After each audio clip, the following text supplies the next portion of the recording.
heitaba amadi kanagumba amattana Lakchaba Yadaba Manipur Kouba state ama North East region da Leiri haibasi Parliament ki manung amasung mapan da Laoba Ngamgadaba Meehut Thagatsi Haina hannagi Chief Minister Okram Ibobi na phongdorakli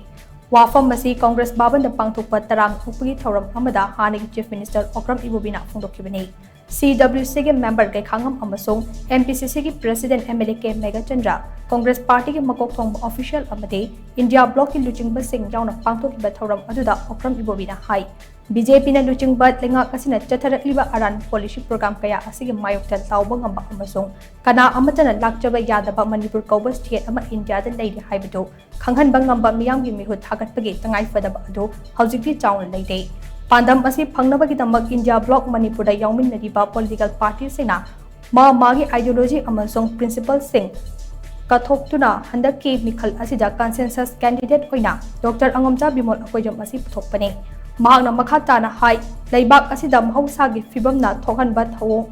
singda misibina yaurokpa matamdei Prime Minister Narendra Modi na khudakta awaba phongdorakli adubu khutsemna thokhanba Manipur gi misimina yauba thawdok asigi matangdadi ngasi fawa awawa phongdorakpagi wafam leitre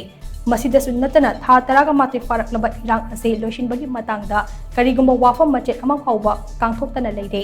matang asida hainingba wafam de Manipur gi miyam ase India gi citizen ama hoina udrabara natragana aikhoi ase miyoiba ama hoina lawba ngamdrabara haibasine Amarom the state lenga ki maike dagisu center da mating leina irang ase loishinabagi matang da kari amata haiba ngamde handak pangthok kadoriba mikhal ase aikhoi gi tangna phongba voting right ase selgam matik na khide haibadu ulase khongthang asina miyam gi asengba mihut ado soidina puthokpa ngamgane maram aduna mihut khanba matamda miyam hai singba amade jackson ba mathau tai haina Okram Ibobi na makatan phongdokhe Handaki sahi mangagi yamna tangna phangba khoigi voting right se vote phadaba matamda yamna section ba ma kana tawrga akhoi awangnu pok bharota pikhraba state ama lei madal leiba praja sing se Meekha ponba hainada Meekha pondok sarukudi sigibna saruk chama hena phai aduna akhoi Manipur da Manipur haiba ma lai haiba se house ki manung da inside the house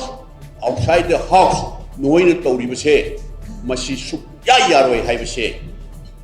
akhoi Laoba Ngamgadaba consensus oiba candidate se thagalaga akhoi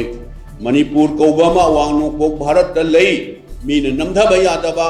akhoi Meekha ponba pamdaba Meekha ponba ki sarukudi sigibna hena saruk sama hena phai haidra picture signa state ama lei haina Laoba ngamba